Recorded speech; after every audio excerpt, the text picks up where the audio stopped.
มาแล้วเนาะ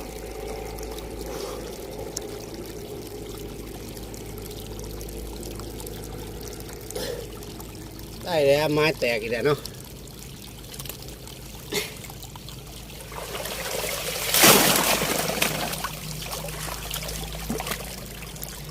ยอดแล้วเนาะ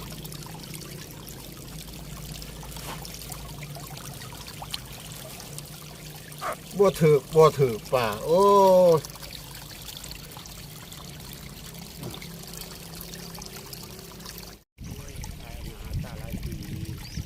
มาแล้วพี่น้อง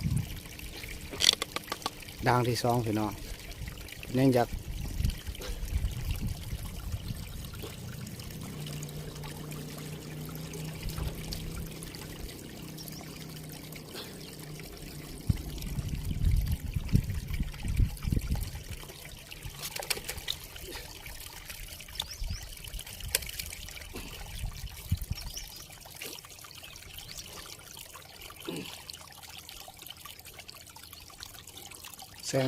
แสงเมืองเก่าพี่น้อง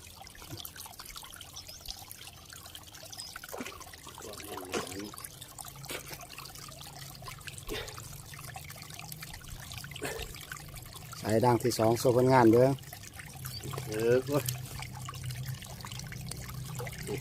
ก็จะก้างโซ่ผลงานเต้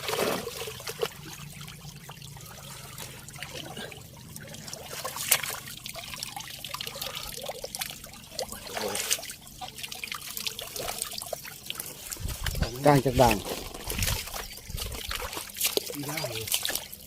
เป็นงานที่ยกบกขึ้นเลยพี่น้องมองขาด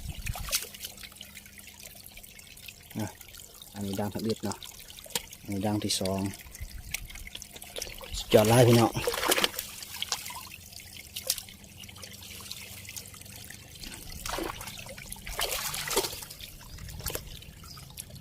จะไปถามเบิ่ง